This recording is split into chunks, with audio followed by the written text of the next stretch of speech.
Hey guys, how are you? I hope you're all doing very well. This afternoon I'm going to be doing a movie review. This movie is a drama from Colombia, Spanish language English subs, released in the year 2014, directed by Josef Cobada Bladka, and this movie is called Dirty Hands. So Dirty Hands is set in the remote fishing community of Buenaventura, which is in Colombia. It's a poorer community, and a lot of these people have dreams of having a better life. So you've got two main characters. One of them is a fisherman, and another is a naive young man who has a family of his own. So both of these guys want to live a better life with their families in a different community, but in order to do this they need to have money. So when the drug cartel come up to them and basically say there's a job on offer, they think it's too good to refuse, and it seems like a simple enough job. And basically what they've got to do is get into their fishing boats, hook up a torpedo that contains millions of dollars worth of cocaine, and travel up a very dangerous river to this meeting point where the cartel is going to take the drugs off them and give them the money that they want. But this is going to be a lot more difficult than they thought, because this community that they're in is being plagued by violence. You've got the guerrillas who are fighting the government, who are ever present, and you've also got a lot of curious people wanting to come in and wanting a piece of the action. So when all this tension starts to happen, it starts to wear down the mentality of these two friends, and it starts to create a lot of tension, not only in the environment but also between them. So when they pass the point of no return, they realise, okay, we're in a very, very risky situation that is way out of our control. So what happens at that point on? So you're going to have to find out for yourself, because that's as far as I'm going with my synopsis.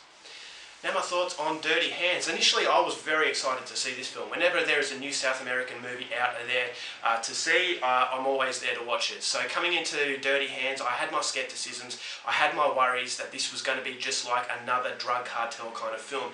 And those worries were confirmed to some degree. Now, there is enough in this movie to warrant it as a little bit different than drug cartel movies, but ultimately, in the end, it is just a movie that you could probably pass up the opportunity if you've seen drug cartel movies from Mexico, or if you've seen Maria Full of Grace, which is another Colombian film that demonstrates the situation of poor people who are being thrust into the drug trafficking world because of their situation. Basically, these poor communities, and how the poor community can basically shape drug traffickers, and that's ultimately the tragedy of the whole situation. And so if Dirty Hands was the first film to depict this, it would have been a lot more interesting. But because you have films like Maria Full of Grace, because you have countless other films in Mexico about the drug cartels, it starts to lose its effect a little bit.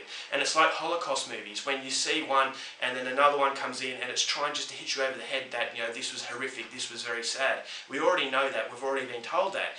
And you read the history books and you know all of this. And so when it starts to repeat itself, you think that, okay, it's taking an opportunity to show you the negative side of a particular community, but it doesn't feel like it's got enough creativity to really separate it from the others. And I think that Dirty Hands really falls into that category as well. So you've got beautiful cinematography. It actually filmed in Buenaventura, which was a very peaceful sort of community, but you can feel the desperation, you can feel the lack of money.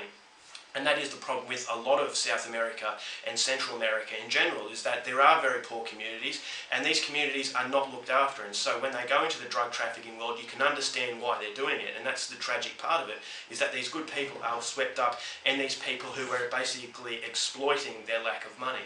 And so yeah, the cinematography was beautiful. You've got this beautiful river, and I just thought it captured it very, very well. There were some haunting scenes inside the boat that I thought really makes you think.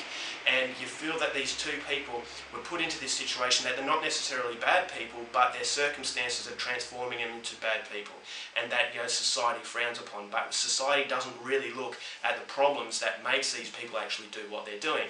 So I thought there were, as I said, some fairly haunting scenes. The soundtrack was fairly decent, but the biggest problem with this film is, number one, it does lack enough source material to really separate it from other films, but it also lacks a good script, and it also lacks very good characters. These two main characters, I didn't care about their plight. I didn't feel like they were friends, because the script didn't allow them to really explore themselves. It didn't allow them to come out into a 3D sort of method. It felt like they were very 2D cardboard cutouts. You didn't feel like they were close together, and that something bad happened to them. You didn't feel like one particular friend of this duo. You didn't think that if one of them died, the other one would care so much. And there are some things that happen that are very much out of the blue, and it does shock you, but then it's over, and it feels like none of these characters are absorbing the situation, that the situation is a lot more serious than these actors are actually letting on. So because the acting isn't there, you really do, you can disconnect yourself from the situation and you kind of check out a little bit.